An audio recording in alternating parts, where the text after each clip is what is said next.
Pessoal, boa tarde. Bem-vindos a mais um Fefon Talks, né? Mais um especial com a preparação para o CIPM, CDPO-BR. E hoje nós temos aí o prazer de receber um velho amigo, que é o Marcelo Menezes, especialista em proteção de dados pelo Lixin, analista de segurança da informação, gerente de projetos de InfoSec, membro do Braspt, membro da Convenção de Proteção de Dados da OAB de Campinas, né, um colega aí de muitos anos, né, uns 20 anos aí que a gente trabalha junto. Aí entrega a idade, cara. Não, você tinha 5 anos na época. Ah, ótimo, muito. Você era menor aprendiz. Era menor aprendiz. Eu também, né? Era todo mundo muito novo. Você tinha até cabelo, eu lembro.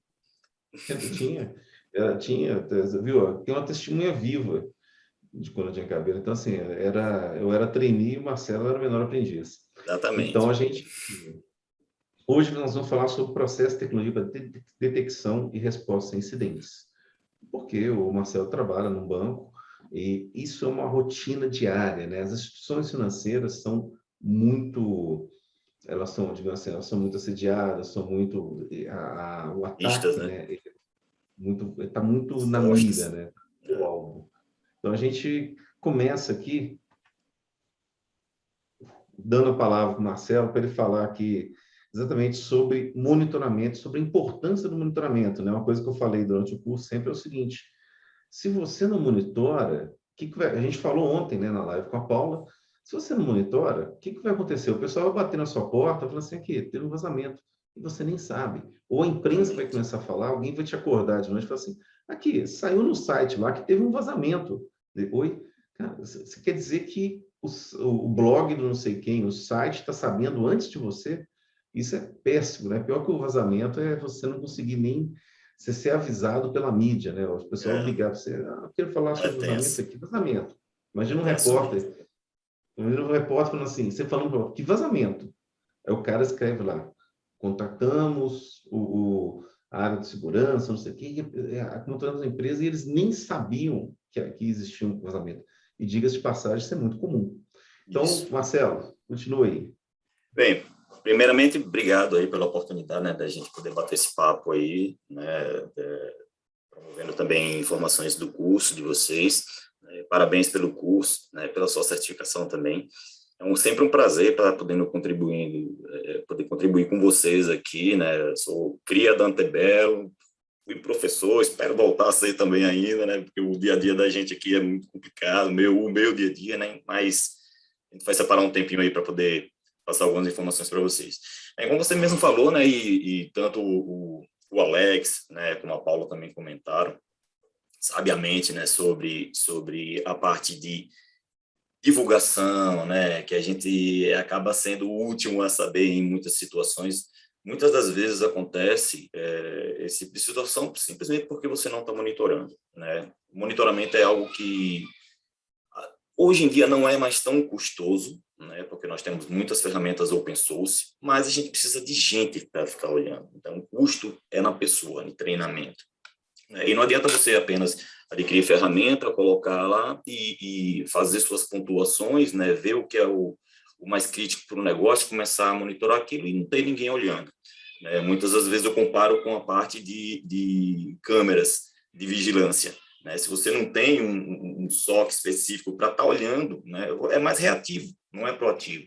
Então, no momento em que você começa a monitorar e começa a detectar certas anomalias que tenha na sua rede ou algum dado que foi utilizado de uma forma diferenciada, não comum, né, do dia a dia, porque isso pode também ser monitorado, você já acende um alerta, você já começa a prestar atenção que aquilo ali é uma anomalia e merece uma investigação mais aprofundada. Né? Então, a gente tem que realmente se preocupar com a parte do monitoramento e dar muita importância para isso, né, porque salvam muitas vidas, né, de muitas empresas relacionadas à parte de vazamento de dados que hoje, assim, proliferado de tudo que é canto, né? Não tem pequena empresa, não tem grande empresa, pequena, qualquer empresa pode sofrer com isso, né? Tá aí essa crise de ransomware que a gente tem alastrada mundialmente, né? E aqui no Brasil está acontecendo muito, muito, muito mesmo. E como vocês bem falaram, né? A Paula também falou muito ontem, né? Que assim é muito ruim quando você acaba descobrindo por terceiros, né? Quando você não detecta as informações, né, o problema, e outra pessoa, outra empresa vem e conta, bate na sua porta, como você falou, diz, ó, tem isso aqui. Aí você fica sem saber o que responder, né? Ah, não estou monitorando. Aí, por isso que o monitoramento é muito válido hoje em dia, né? Tem o seu custo, mas assim o retorno é imediato. Interessante você ter falado das ferramentas, né? Que você trouxe aqui a imagem dos Zabbix, né? Com Isso. alguns monitoramentos, né? E hoje a gente não tem muita desculpa, né? Só precisa. Hoje você pode pegar ferramentas open source, fazer um dashboard bonito, fazer uma coisa Isso. bacana. Aí, no Não caso, tem é o mais tanto. Zabbix com Grafana, né, que mostra esses gráficos legais, assim. Então, assim, você pode customizar da forma que você quiser, né, e tornar isso também para a alta direção, né, de exemplos de dashboards, né, para a alta direção. Para o próprio negócio, você pode fazer isso também. Então, sem falar um pouco de segurança, você pode usar isso aí para qualquer outra coisa do seu negócio, né, de monitoramento, ligado a monitoramento. Eu lembrei de uma coisa que eu falei ontem sobre o PCI Community Meeting, lá de 2013, né, o Bob Russo, saudoso Bob Russo. Saudoso não, porque ele só não está no conselho mais, ele aposentou, mas está por aí. Então, o Bob Russo falou, outra coisa que ele falou, além de falar que 99% dos ataques são detectados pelas bandeiras e pelos adquirentes, no caso de ataques de cartão de crédito, né, ele falou assim, tem que monitorar. E a gente fala monitoramento diário dentro do PCI, mas monitoramento diário não é colocar ele falou assim, não adianta colocar a summer intern, né, um estagiário de verão, que tem muito isso, né? O cara tá de férias na faculdade, vai fazer estágio nos Estados Unidos, né?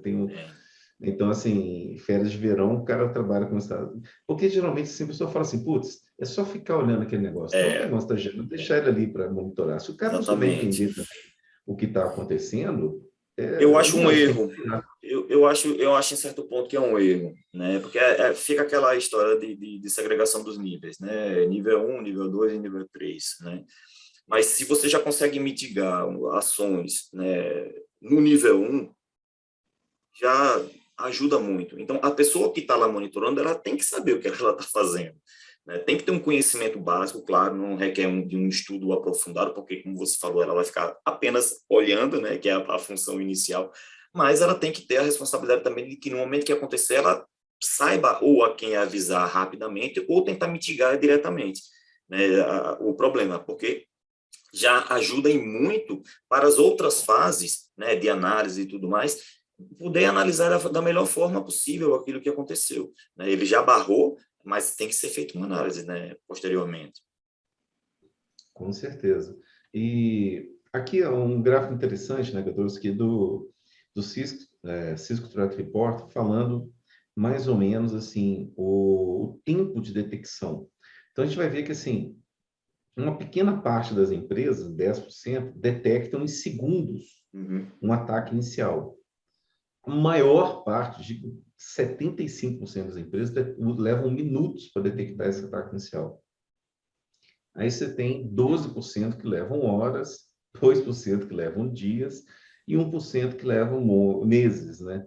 Então, isso aí nós estamos falando, esse mercado de pesquisa, essa pesquisa exatamente tinha que olhar, mas eles são, na sua maioria, de empresas americanas, europeias, que respondem, né, muito. Então, a gente tem aí uma visão mundial da coisa, né? No Brasil, a gente deve estar com um percentual maior aí Dias ou meses, dias, semanas ou meses, deve estar nesse ponto. Justamente por causa do monitoramento, né, que muitos não fazem.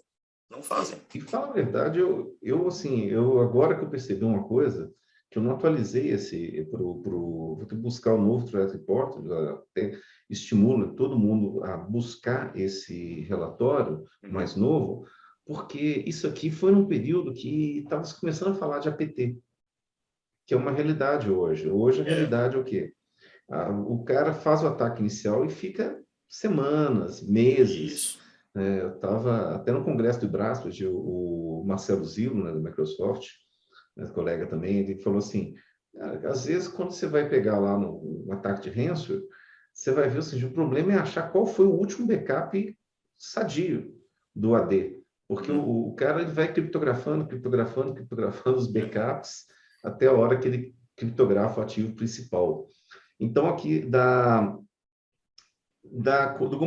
comprometimento inicial até a exfiltração, né? Ou seja, até você tirar dados, está aqui 8% em segundos, 38% em minutos, 14% leva horas. Ou seja, se a gente tiver uma resposta rápida, a gente pode ter um incidente de segurança sem que seja um vazamento de dados.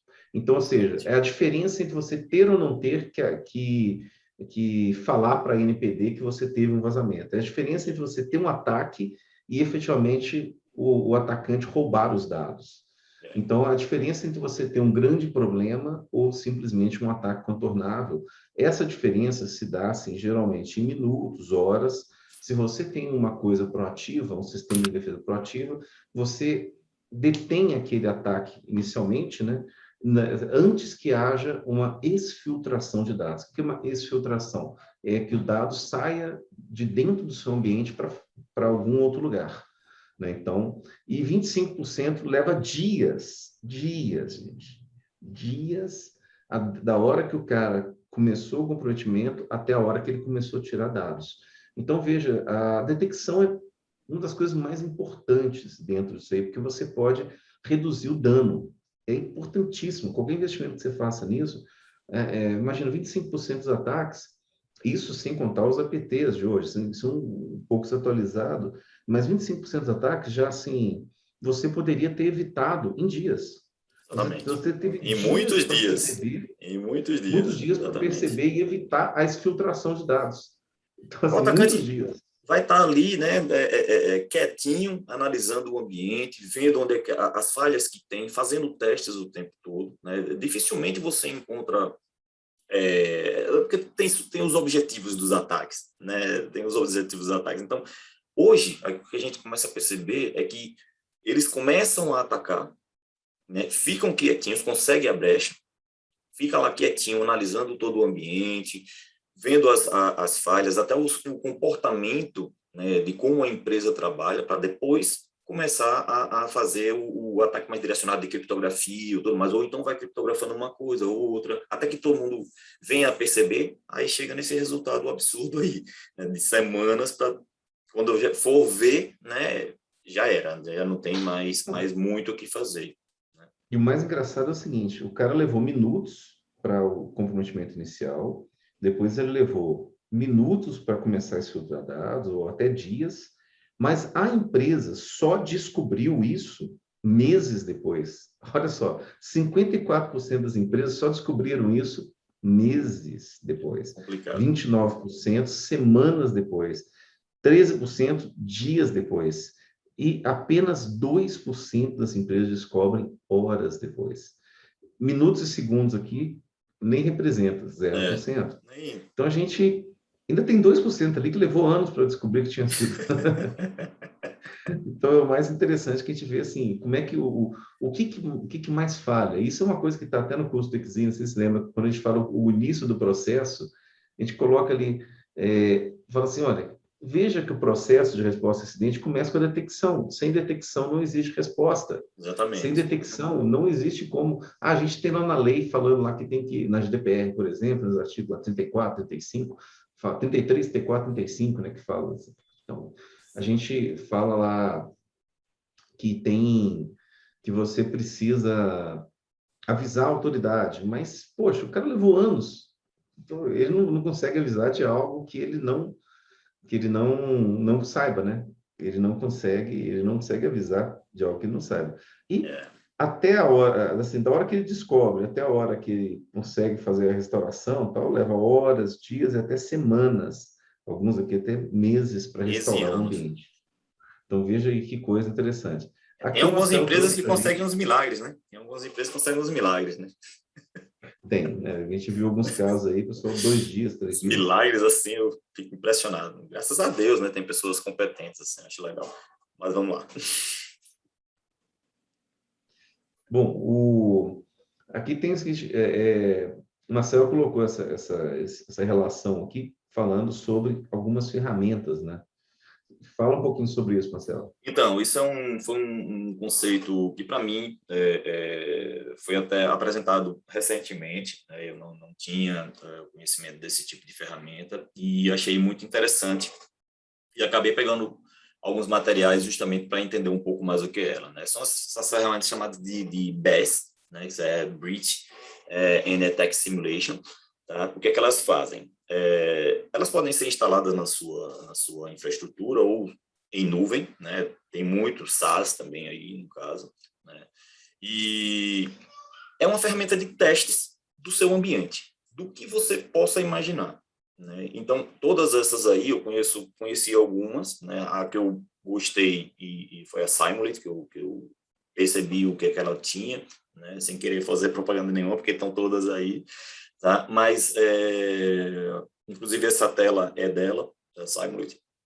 Mas o que é que ela faz? Ela testa tudo que tem dentro do seu ambiente, né? E faz simulações de ataques no seu ambiente e te dá um nível de maturidade do seu ambiente, né, de proteção do seu ambiente, e ainda mais, ela te dá as respostas do que você precisa para mitigar aqueles problemas. Então, ela tem frameworks como Meet Attack, como NIST, né, os diversos outros frameworks que a gente tem aí, então é tudo atualizado, faz consultas dos CVEs também e de outras fontes de vulnerabilidades, então ela está altamente atualizado o tempo todo. Quando surge algum patch, algum problema, ela já atualiza e você já pode fazer o seu teste de penetração, teste de seu antivírus, teste de ransomware no seu ambiente. Qual é a vantagem disso tudo? A proatividade. Então, às vezes, a gente contrata empresas para fazer pentest nas nossas aplicações, internamente ou externo, né?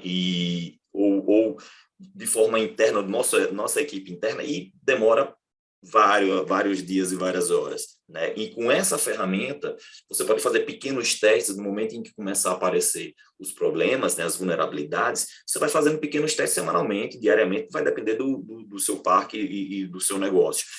E aí te traz uma proatividade com isso, né? Porque você já vai detectar o problema antes que aconteça, né? Porque você simulou a situação e aí já se protege. Então, assim, eu acho que é um ótimo investimento, né, para todas as empresas investir em ferramentas como essa, né, ou ter equipes que possam fazer esse tipo de teste, e claro, tem ferramentas open source aí que fazem isso também, mas equipes específicas que possam fazer isso. Qual é a vantagem dessas ferramentas? Pelo que eu vi, não precisa de uma equipe muito especializada para isso, é interessante que a equipe entenda o que está fazendo, mas não precisa ser um hacker ou ultra especialista em penetração, entendeu? Porque a ferramenta faz isso para você e te dá os resultados. Então, são módulos que você pode adquirir, né, para diversos appliances que você tenha no seu ambiente, né, antivírus, e-mail, ataque de phishing, ataque de ransomware, ataque de aplicações. Então, todos os ataques que você possam entender sobre de web attack, né, de SQL injection e de todos os outros cross-site e tudo mais. Então, ela faz esses testes todos e te diz onde são os pontos mais vulneráveis da sua aplicação. Então, assim, a proatividade, né, para a área de segurança é gigantesca, isso aí. Eu vejo isso com um grande avanço, né, da parte de tecnologia, né, dessas ferramentas que eu acho que as empresas devem incorporar o quanto antes. As grandes empresas, os grandes negócios devem incorporar o quanto antes. Eu acho legal. Eu já tinha ouvido falar do Infection Monkey.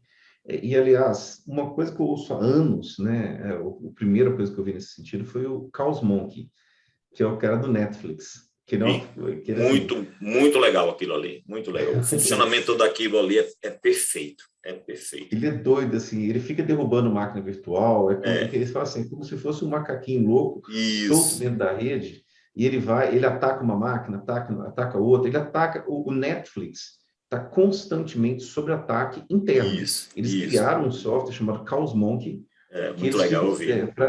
para testar a resiliência da própria Isso. plataforma.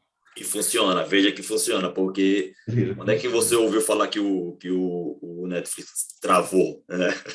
Pode ser a sua É, internet ruim, mas o Netflix travar, cara, assim, muito difícil, muito eu difícil. acho que Eu ele só vi ficou fora uma vez que a própria AWS ficou fora. Que eu vi assim que ele ficou fora. bem capaz disso, não ser problema deles, e sim dos outros, né? De onde ele está hospedado. Bem capaz. Né? Então, a gente aqui, a questão do log, né? Que quer até colocar aqui.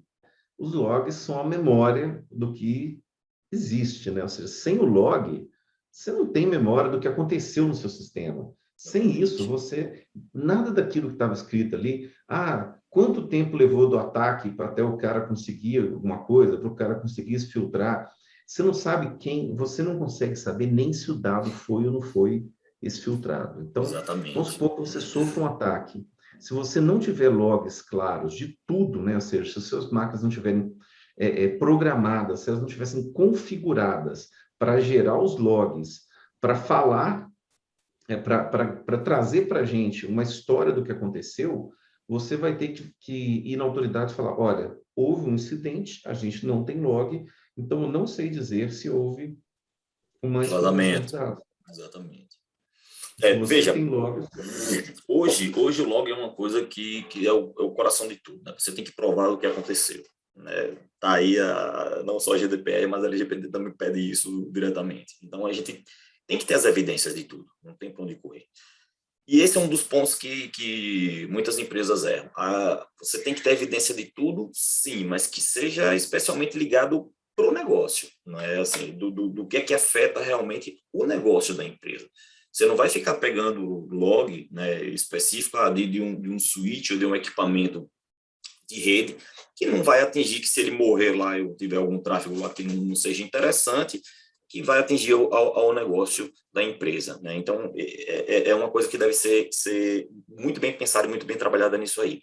Log custa caro de manter, eu vejo assim, hoje está mais barato você armazenar, né? Nuvem e tudo mais. Mas ainda é um entrave, porque disco e hardware, né, para guardar essas informações é caro. Para quem não está na nuvem, ainda é caro, né? E isso gera é uma demanda, o log é uma demanda que consome disco, consome espaços, principalmente se você não tiver alguém tratando isso.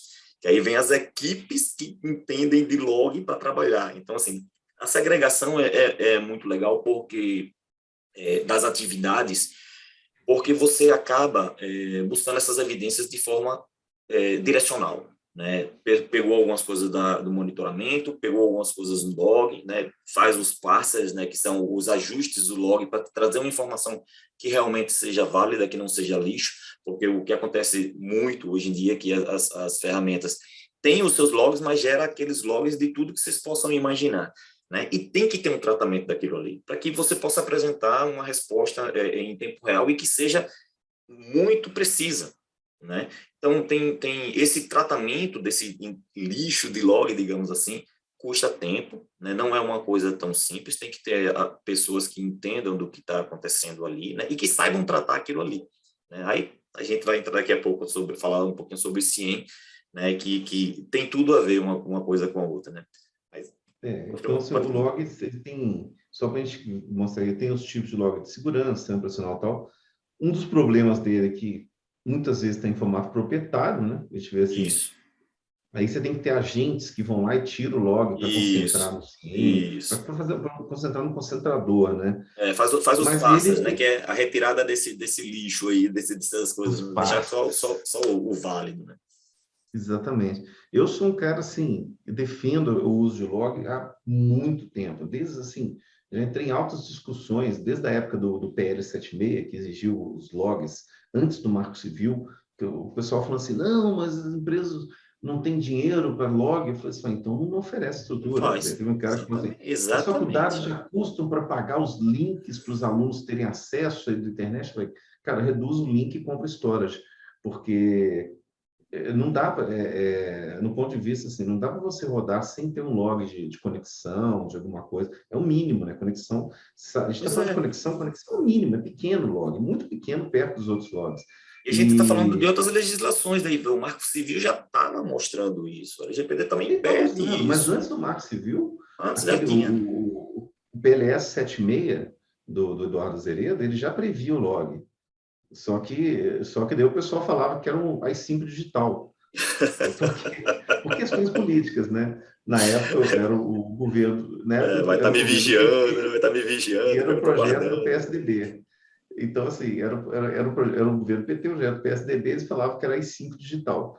Alguém deve lembrar disso, desse termo AI-5 digital. Depois, assim, mataram o projeto e criaram o Marco Civil, que colocou a mesma coisa, só que como era um negócio E um outro apoiado grupo político do outro passou. grupo, mas ligado ao grupo do governo, passou a ser um projeto Marco Civil da internet, um projeto de iniciativa popular, sei lá o quê, teoricamente. Mas é o mesmo artigo, pedindo a mesma coisa.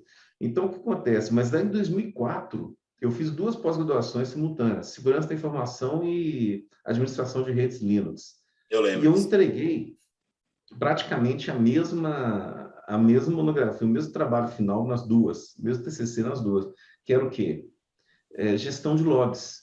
Você vê uma coisa de 17 anos atrás, né, eu estava falando sobre logs, falando sobre a falha das empresas de gerar log. Na verdade, era um esquema todo que a gente gerava um centralizador de log utilizando esses log NG, que é um princípio que depois a gente vai usar lá no CIEM, que a gente vai ver daqui a pouco, né? Mas é uma coisa que me preocupa há décadas, né? A questão de log. Tanto que já em 2004, meu TCC foi sobre log, sobre um sistema open source, com esses log NG, com baixo custo, de alta segurança, para poder centralizar logs. Bom, aqui a gente tem... E quem gera log? Todo mundo gera log, gente. O antivírus gera log. Os logs são o quê? É o registro que ele fez. Então, cada vez que o antivírus detecta alguma coisa, ele registra, né? Ele gera Isso. uma linha de log, né? Então, o roteador gera log, o Firewall gera log, né? Um Windows, todo mundo gera log, né? Até os capitães do Star Trek geram logs, né? Toda hora começa Captain's Log. Então, assim, até o Picard, o Kirk, todos eles geram log. Então, só que no caso é o Captain's Log. Mas então, a gente tem que fazer o quê? A gente tem que arrumar uma forma de conservar esses logs, né? Inicialmente, para começo de conversa, conservar, até por questão de forense, que a gente vai ver amanhã com o Marcos. Mas, se você não faz esses logs conversarem, é muito provável que você perca algum evento que está acontecendo no seu ambiente, né? Exatamente. Isso é bem crítico, né? Principalmente quando a gente tem, que é uma coisa que eu vejo bem saudável da parte de segurança de informação, né, de você ter ambientes heterogêneos, né, de equipamentos heterogêneos. Né? Tem algumas vantagens e outras desvantagens. E aí cai no problema que você comentou sobre cada equipamento, né, cada empresa lá de fornecedora ter o seu log específico, né? Não existe, assim, tem os padrões, né, mas quase ninguém segue. Eles botam às vezes os proprietários lá deles mesmo e o terceiro ou o comprador que se vire para tentar ajustar isso, né? E como você falou, realmente cada equipamento tendo o seu tipo de log diferente, né? Você vai ter que juntar, concatenar de alguma forma que traga uma informação válida, né, do ocorrido, né, que a gente vai ver mais à frente.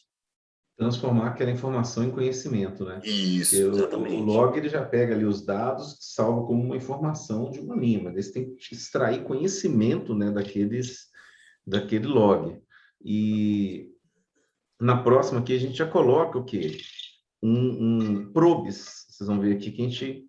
Duas coisas que eu gostaria de falar sobre essa imagem, né? Que, primeiro, a gente está aplicando aqui o conceito, né, de segmentação de rede, que é muito importante para a gente conter qualquer incidente. Porque, olha só, eu tenho um switch aqui que ele está segmentando essas duas redes, onde está o servidor, onde está a probe, onde está o IPS, que fica ali Ele está fazendo tipo uma DMZ junto com, né, um switch layer 3 junto com o firewall. Ou você pode ter uma outra aqui do firewall roteador também. Então, cada um desses ativos aqui está segmentando, ou seja, essa aqui é uma rede, essa aqui é outra. Para esse cara conversar com esse switch tem que autorizar que esse cara converse com esse. Se você tem uma máquina, você tem duas máquinas aqui igual, o IS e o Apache, se alguém atacar o IS, ele está na mesma rede que o Apache. Então, ele ataca o Apache sem proteção. Se eu consigo atacar o IPS, eu tenho que ainda que passar pelo router para conseguir atacar o Apache. Então, esse é um conceito que eu falo isso porque no curso, né, a gente fala sobre segmentação de rede como uma das soluções. Né? Então, assim, isso é uma rede segmentada. Você tem um firewall ou um ativo funcionando como firewall, tem roteador que funciona como firewall, switch que funciona como firewall, você tem alguma coisa que segmenta para ter várias redes, né? E aqui tem as probes, né? As probes que elas vão, o que é a probe? É um cara que fica ouvindo o tráfego. A gente tem duas formas, né? Duas formas. Ou a gente coloca na própria máquina um agente do sensor que vai mandar os dados, ou a gente tem que coletar esse dado na rede. Aí, para coletar os dados na rede... E o probe é quem coleta. Né? A gente tem alguns problemas hoje nas empresas, né, pequenas e médias empresas, que não fazem esse tipo de segregação de rede. Né? Ambiente de usuários, né, rede de campus, rede de homologação rede de desenvolvimento, rede de homologação e rede de produção. Isso seria um ambiente ideal. Né? E, veja, para os ataques, isso é muito, muito interessante de você ter a segmentação, porque você consegue cortar a comunicação dessas redes no momento em que você já detecta o ataque. Aí vem a história do monitoramento de novo. Quando você começa a monitorar o que está acontecendo em cada rede específica, você, no momento que você detecta algum problema, você já barra aquela rede, vai parar o negócio. Melhor do que parar para sempre. Né? E aí você já mitiga aquele problema. Então, a segregação de rede ajuda muito nisso, principalmente para de usuários, né, que é onde um foco principal de problemas, né, eu acho que, pelo menos, se conseguir fazer uma segregação nas pequenas e médias empresas, pelo menos da rede dos usuários, é muito válido. O interessante é que, assim, eu digo, você fala assim, por que não segrega? Por um único motivo, falta de treinamento, falta de pessoas capacitadas. Porque segregar a rede, você não tem que fazer investimento nenhum. Seu hardware, por mais velho que seja, ele já deve ter algumas capacidades de segregação. Nem que seja Layer 2, né? Layer 2 que você segrega com o Mac, mas do tipo que seja, você consegue fazer isso. Você consegue pegar um cara lá e...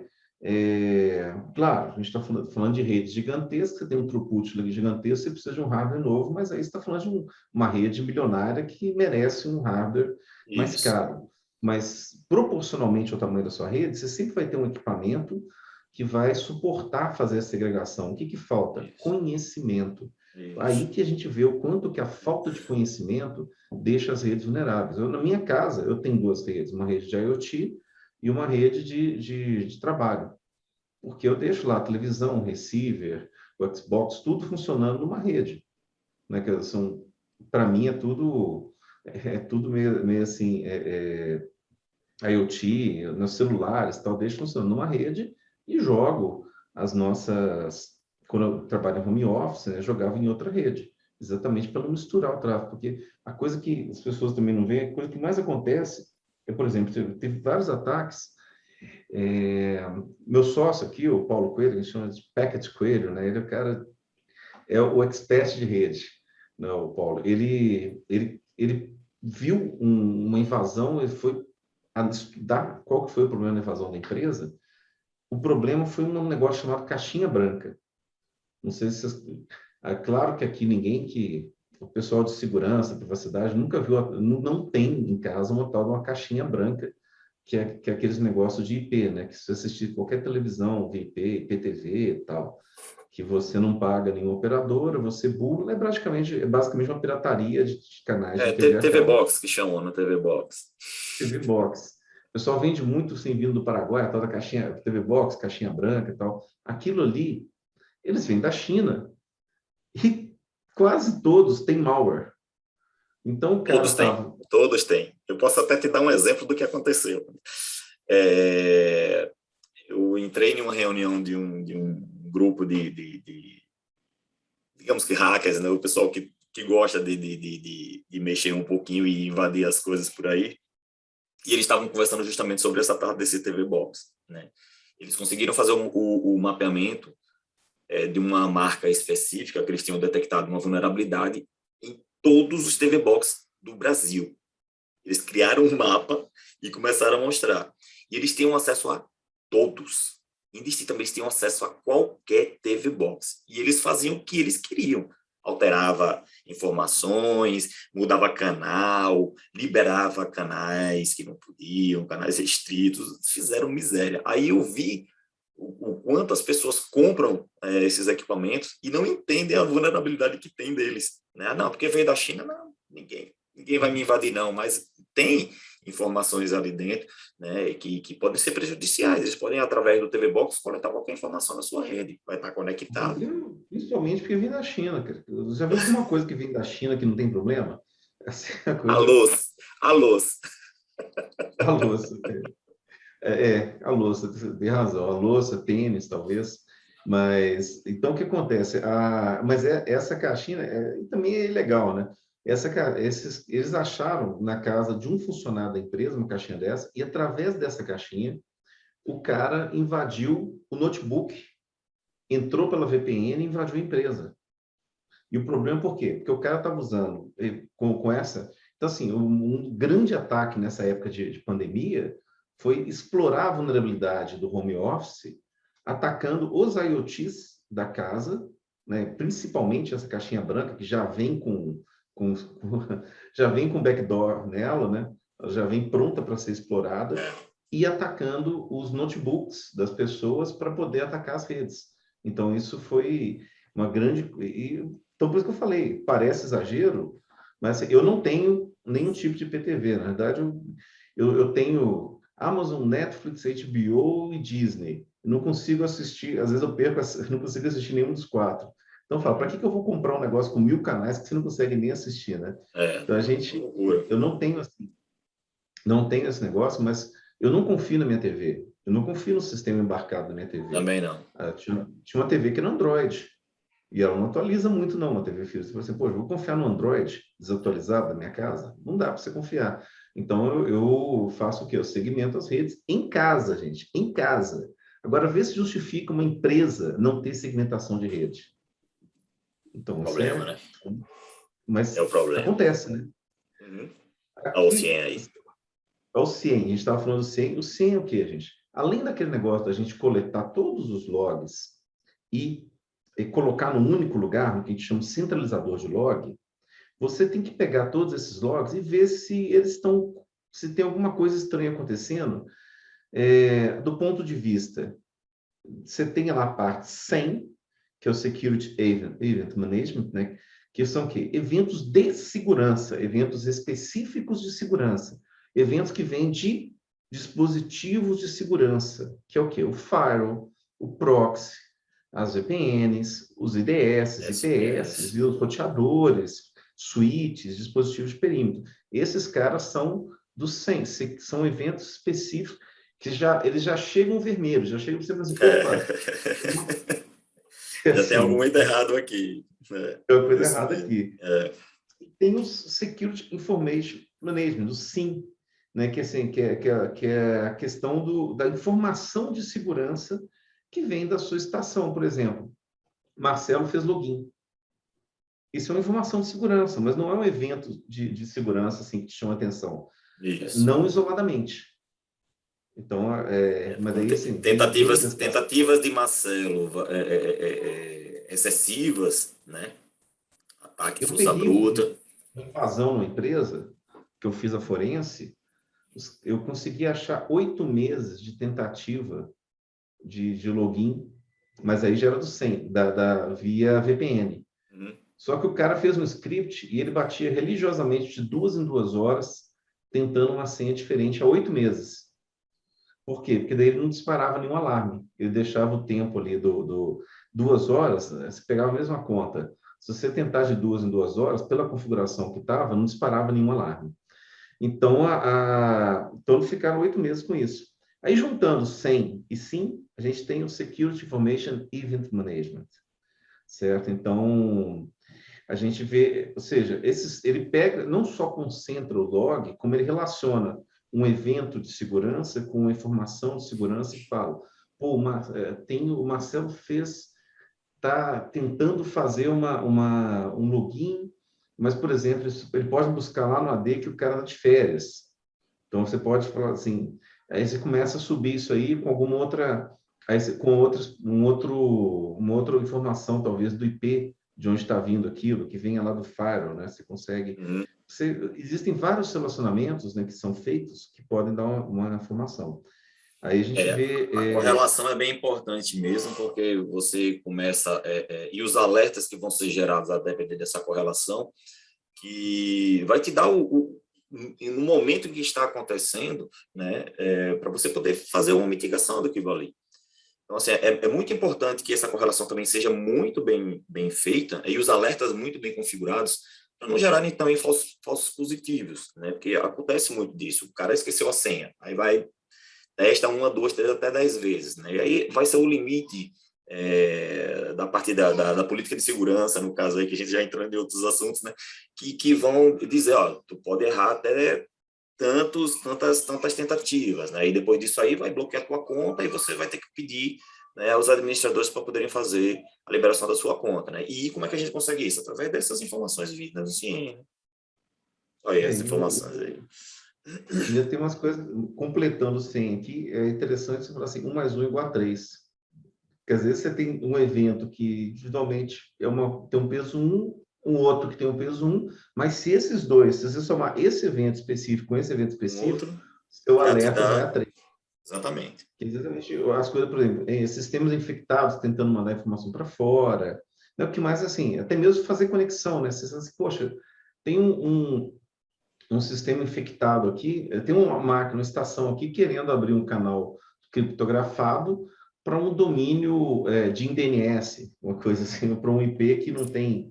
Você fala assim, poxa, isso aqui não dá certo, né? Uhum. E aqui falando, né, sobre a exfiltração de dados, é interessante que também esse reporte aqui, que é um reporte da McAfee, sobre Data Filtration, que olha só, 43% dos ataques, né, das exfiltrações, que a gente já falou, que é você tirar o dado de dentro da sua rede, envolveram pessoas internas, intencionalmente ou não, ou acidentalmente.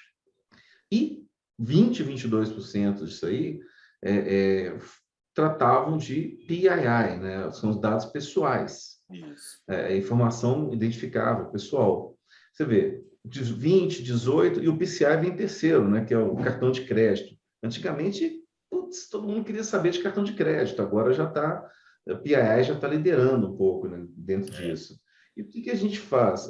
Dentro desse mesmo relatório tem essa informação, que quase 70% das pessoas que responderam, elas sentiram que uma tecnologia de DLP poderia ter prevenido. Por quê? O DLP, ele olha tudo que sai da rede, e mesmo que você não detecte o ataque, você vai detectar o seguinte, pô, está saindo CPF direto aqui. Está saindo um monte de informação, telefone, endereço, nome. Então, ele vê tudo, ele monitora a web, né? O que está saindo da web, monitora e-mail, internet messenger, né? Então, falar WhatsApp, tal, ele vai ter que monitorar também todos o internet messenger, se tiver Teams, qualquer coisa assim. Os CDs, DVDs, ele pode bloquear para você não gravar dados no CD, DVD, USB, né? Um USB stick, um pendrive, que a gente chama, ou um HD externo. Então, o DLP, ele monitora todos esses canais para que não haja uma exfiltração de dados. Ou seja, ele não deixa passar dado. O dado que você configurar. É claro, nossa preocupação hoje é dado pessoal, mas eu posso falar assim, não, eu não quero que saia dados financeiros aqui, por exemplo. Na hora que eu vejo lá o cifrãozinho, opa, peraí, está acontecendo alguma coisa. Então, de repente, você pode estar pensando nisso. Temos 2 pontos principais aí. Volta aí, por favor, só um minuto, só rapidinho. 2 pontos principais para falar sobre DLP. Primeiro, que não faz milagre, certo? Não faz milagre, o DLP não faz milagre, como muitos vendem por aí, bota o DLP que você está protegido. Não é só assim, certo? E outra, é muito, muito, muito trabalhoso. É muito trabalhoso. Primeiro que você tem que ter uma classificação das suas informações na sua empresa, certo? E tudo muito bem estruturado, não é simples de se fazer. Então, assim, muita gente vende DLP porque vai salvar a tua vida. Salva a tua vida se você for uma empresa organizada, se você tiver seus dados todos estruturados, classificados da melhor forma possível, porque aí você vai inserir tags, você vai colocar informações específicas para que, no momento em que aquele dado tente sofrer a saída, né, a extradição aí das informações, ele seja detectado e ações sejam tomadas pelo próprio DLP.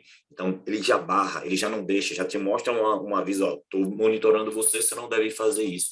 Então, a gente tem essas premissas que realmente é uma ótima ferramenta, aconselho a todas as empresas terem, porque realmente reduz muito a saída de informações, né? Mas é aquela coisa, não é uma coisa simples, né? Dá trabalho e incomoda da diretoria até o chão de fábrica.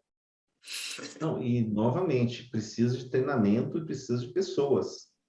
Então, assim, senão você não... O Alex... Para monitorar. Vai o ponto lá do início de novo. Né? Tem que ter pessoas treinando para monitorar, senão não adianta. É mais uma ferramenta lá, um elefante branco vai estar na tua rede que você pagou caro.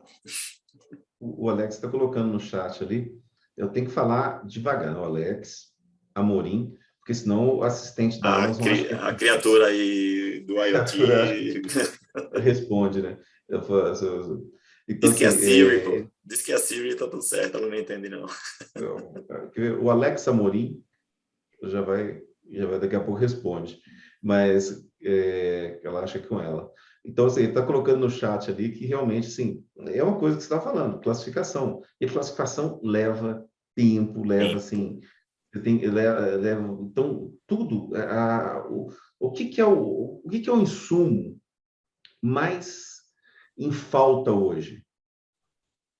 Gente, é o apagão que o pessoal está falando. Exatamente. O insumo mais precioso da empresa hoje é gente. Até para coisas simples, não tem. Sim.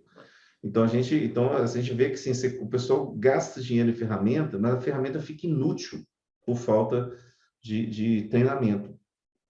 Então, aí, só para a gente encerrar, tem alguns slides explicando o CERT, né? O Computer Emergency Response Team, que é o time de resposta à emergência, que o Marcelo, então, assim, colocou aqui para a gente a equipe direta, né, e as equipes que indiretamente fazem parte também. Isso é bem legal porque, como eu falei da parte de segregação de pessoas, de equipes, né, porque ajuda muito, como o Alex bem colocou lá sobre a parte de sala de guerra, né, de não pegar um para Cristo, né, que é o que acontece muito, uma pessoa que tem um pouco de conhecimento é o que se torna o Cristo da vez, né? Ele fica sentadinho lá e meio mundo de gente no fundo aqui fazendo pressão, vamos lá, tem que resolver. E no momento em que você tem essa segregação, né, que vai todo mundo para uma sala de guerra, cada um vai dar a sua opinião e com especificações da sua área, do que ela trouxe de informação, para tentar gerar um contexto específico, para dizer, olha, foi isso aqui que aconteceu, começou por aqui, temos esse andamento aqui, você ter o ciclo, né, das informações de um possível ataque. Né? Então, essa segregação é muito salutar para as empresas, né, e eu acho muito viável. Custa caro? Não sei, vai depender do dinheiro da empresa, né, de quanto ela quer investir do seu negócio, tá? Então, a gente tem equipes separadas, né, a equipe de resposta de incidente, computação forense, análise de malware, que é bem interessante também, né, mas não se vê muitas equipes específicas de análise de malware, vem uma ou outra pessoa, né? Equipe de firewall e proxy são as mais comuns que existem nas empresas, né? Proteção de endpoint também, né? São essas duas que existem mais, a equipe de firewall e proxy e proteção de endpoint. As outras você não vê com tanta frequência, você geralmente pega de terceiros. Também, né? Pega de terceiros, né? E outras partes que a Paula também comentou bem ontem, né? Que também muitas empresas esquecem de envolver, que é o pessoal do helpdesk, né, que teve o contato inicial, às vezes, com um problema, o pessoal de serviços de rede, né, que todos esses fazem parte. O pessoal de arquitetura de segurança, recursos humanos também, para ver como é que vai começar a tratar essas informações para os seus funcionários, caso haja. O jurídico, né, que tem que ser acionado, relações públicas, que foi como a Paula comentou ontem, né, dos diversos problemas que a gente tem hoje em dia, né, de divulgações de coisas que às vezes não precisava ter aquela divulgação toda, né, e as comunicações de crise, né, que tem que ser muito bem feitas e muito bem direcionadas. Os casos da Bena que vocês comentaram ontem, né, poxa, todo mundo recebeu pelo WhatsApp o comunicado interno da empresa. Depois de algum tempo foi que saiu o comunicado externo, então é complicado. Outra coisa que é interessante aí, né, também, o conhecimento dos dados. Se você não mede, você não gerencia. Se você não conhece, você não protege. Né? Você não sabe os dados, então, quais são os seus dados, né? Como um monte de dados de RPG aí, para colocar no... Então, assim, você tem que saber onde ele mora. Foi engraçado, como que ele se move, né? Onde vive, o que faz. Mas é a verdade, né? Você tem que saber onde é que estão essas informações dentro da sua empresa, né? Mesmo até em máquinas de host de usuário, né? De desktop, você tem que ter o conhecimento. Aí vem os discoveries que a gente tem que fazer com frequência para entender o porquê aquele dado está ali, né? Então, assim, que geralmente os vazamentos acontecem nas máquinas dos usuários, né? Assim, inicia-se por ali. Então, assim, como é o tratamento de como ele se move também é muito importante, porque através do comportamento diferenciado daquele dado, né, saiu para o e-mail, por que se nunca saiu? Então, é um alerta que dá para ser gerado. Um dia eu vou fazer uma live só para falar sobre o e-discovery, data discovery e DLP. Se você pensar assim, os três ajudam muito nisso, né? Os três são bem semelhantes. Os três têm finalidades completamente diferentes, assim, a finalidade raiz inicial deles, mas eles estão ficando muito parecidos, né? Principalmente o data discovery com o DLP. A gente lá fazia, assim, importação de dados do DLP para dentro da ferramenta lá da Private, exatamente para poder fazer um data discovery baseado em DLP, com regras de DLP. Aí tem também o que? A tecnologia, que a gente já falou algumas coisas, né? Sistemas de tickets, documentação, o CIEM, ferramentas de monitoramento, né? De rede, host, de forense, configuração preventiva de laptops, desktops, com bloqueio de tela e tal, e comunicação em meio seguro, ou seja, não uma comunicação de dados que você tem que passar out of bands. Então, assim, são coisas. A parte aqui de espaço físico, né? As áreas de trabalho, né? Onde normalmente se trabalha, a sala de guerra que é o terror, né? Todo mundo quer se matar dentro dela, né? Mas é necessário, né? Os laboratórios forenses, como eu falei, não são costume, não tem costume das empresas terem, né? Mas são interessantes de ter, né? A partir de armazenamento de evidências, já comentamos muito agora aqui, né? Sala de servidores, segregação, ter ambientes, né? Até a ISO 27001 pede mesmo, as salas técnicas que sejam específicas, com acesso restrito e tudo mais, né? Quadros brancos, isso aí é mais firula, mas é aquela coisa. É necessário no momento, porque as pessoas têm que começar a desenhar certos processos e tentar verificar onde é que teve o erro, né? Projetar as informações para ver onde é que teve o erro. Então, quando a gente visualiza, né, tem um processo bem definido, é bem legal. Em relação ao laboratório forense, amanhã a gente vai até focar mais, mas o que a empresa precisa ter na forense, de verdade, assim, que é imprescindível, é um first responder bem treinado, né? O cara que vai lá, na hora que deu um incidente, ele tem que saber o que fazer, ele tem que preservar a evidência, depois ele pode mandar para o laboratório externo. Exatamente. Mas se na hora que tem um incidente, o cara resolver formatar o computador, fazendo isso aqui, aí você acabou com a evidência. Então, assim, às vezes você ter um laboratório forense da empresa, a empresa tem que ter um nível muito, assim, muitos incidentes para compensar isso, né? Isso. Mas é imprescindível que todo mundo saiba o que fazer. É imprescindível que você tenha esse treinamento aí do first responder, né? Que é o primeiro cara as primeiras pessoas que atendem a um determinado incidente para que elas façam a coisa certa. Uhum. Essa parte de logística aí foi interessante também, né? Porque as pessoas, muitas empresas não pensam nisso, né? De repente você precisa adquirir algum equipamento, alguma coisa que venha mitigar aquele problema que está acontecendo. Então você tem que ter dinheiro, o cartão de crédito liberado para poder fazer isso, né? trazer gente. Então, tem que ter contato com os hotéis, né? Ter liberação para isso tudo. Tempo de compensação, vai trabalhar mais, não vou pagar hora extra. Não, tem que pagar, pô, tá lá, né? Tem que liberar, vou deixar horários flexíveis, né? Equipes remotas ou parceiros também, deixar todo mundo ativo e também ferramentas remotas, né? Então, isso faz tudo parte da logística, né? Para o planejamento e preparação de resposta a incidente. É uma coisa que muita gente não tem percepção, mas isso é necessário. Em muitos pontos, isso é necessário. Uma coisa importante, ficar nessa questão assim, que o senhor colocou o cartão de crédito, é que é interessante o seguinte, a pessoa tem que ter um orçamento bem diferente numa crise do que é o orçamento normal. Ela tem que ter uma autonomia, uma alçada diferente, porque às vezes você está no meio da crise e fala assim, olha, a gente tem que comprar diesel para o gerador. Aí vai para o departamento de compras, vamos fazer 3 orçamentos, né? Vamos pegar lá 3 orçamentos, pô, acabou. Na hora que você conseguir o melhor preço para o diesel, o seu data center já foi embora. Estou dando um exemplo assim, ridículo, mas as coisas das empresas às vezes são ridículas, de tão... Isso. Chega a acontecer assim, do incidente tomou uma proporção muito maior, porque é um barato que sai caro. O barato que sai caro. Se você não pode entrar no fluxo normal de gastos quando você está lidando com incidente, você tem que ter uma alçada, uma estrutura diferente de coisa. Agora, o penúltimo aqui. Então, né, dados. Conheça e documenta o ambiente, que negócio, onde que ele mora, tal, quais são os bancos de dados. Banco de dados usuário, função, localização, quais são os dispositivos de rede, tem que ter um mapa de tudo. A primeira coisa que o PCI fala é o seguinte, faça o mapa de rede. Para quê? Se você não tiver isso, o auditor nem começa a olhar para sua cara no PCI. Se você não tiver um mapa dos fluxos, o pessoal nem olha para sua cara. Então, você tem que ter tudo isso, e se você olhar bem, o mapeamento de tratamentos e operações que é pedido pela LGPD também fala isso, que você tem que saber todos os lugares onde o dado passa. Então, é importantíssimo.